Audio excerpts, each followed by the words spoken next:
আজকে আবারও চলে এসেছি কানাইলাল ঘোষের স্টুডিওতে। ঢুকে কিন্তু এরকম একটি প্রতিমা চোখে পড়ল, অপরূপ সুন্দর প্রতিমা। আমার তো ব্যক্তিগতভাবে এই প্রতিমাটি এবছরে কানাইলাল ঘোষের স্টুডিওতে বেস্ট লাগলো। কানাই দাদুর ছেলে সুরজিৎ দা, তার হাতে কিন্তু পুরোটা করা। এই প্রতিমাটি রাজস্থান স্টাইলের প্রতিমা।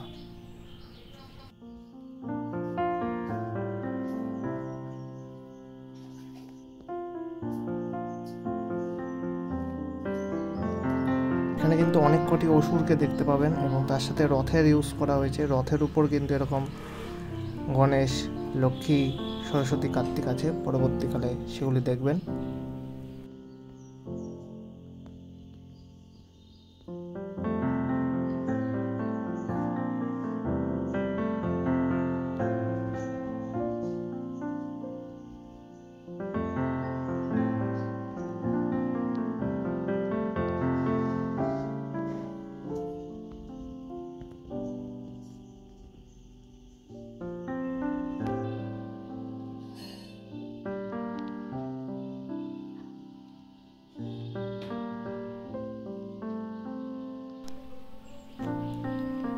এখানে আরেকটি অসুর আছে যেটা লক্ষ্মীর পায়ের কাছে আছে, কিন্তু একটা স্ট্রং পুরো অসুরটা, এবং সবার মাথায় কিন্তু পাগড়ির ব্যবহারটা করা হয়েছে, যেরকম আমরা কিন্তু রাজস্থানে দেখে থাকি, এবং উটের ব্যবহারও কিন্তু এখানে আছে।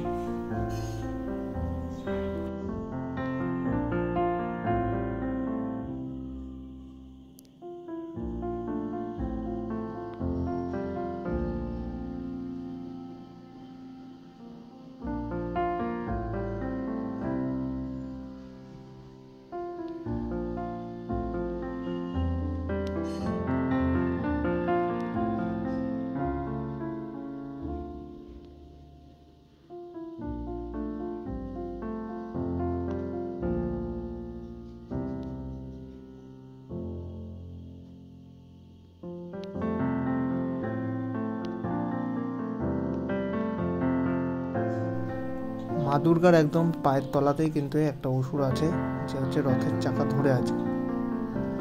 আর এই হলো সিংহ, আইকনিক কানাইলাল ঘোষের সেই বিখ্যাত সিংহ।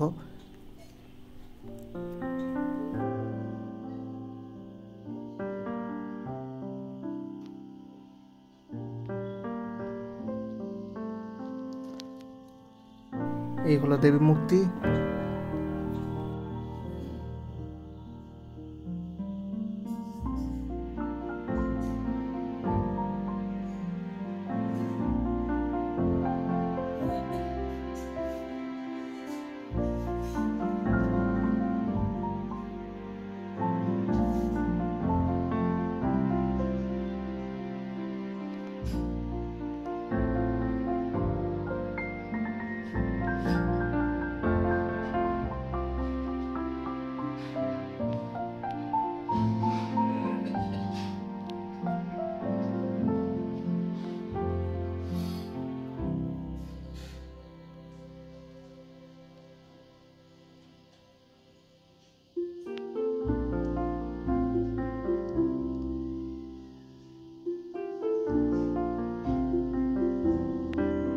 এখানে কিন্তু আরেকটি অসুরকে দেখতে পাচ্ছি, যে অসুরটি একদম মহিষাসুরের পাশে কার্তিক এবং সরস্বতীর দিকে কিন্তু অ্যাটাক করছে। এবং এরকম কিন্তু উট এক একটি ব্যবহার করা হয়েছে, মোট দুটি উট কিন্তু আমরা দেখতে পারলাম এই স্ট্রাকচারটার মধ্যে।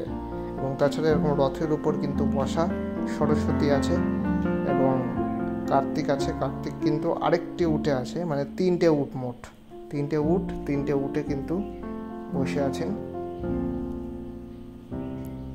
দেবী দুর্গা এবং তার পোলাপানেরা।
ভিডিওটি কেমন লাগলো জানাবেন, শুভেচ্ছা নেবেন এবং যারা যারা দেখছেন অবশ্যই কমেন্ট করে জানাবেন কেমন লাগলো ভিডিওটি।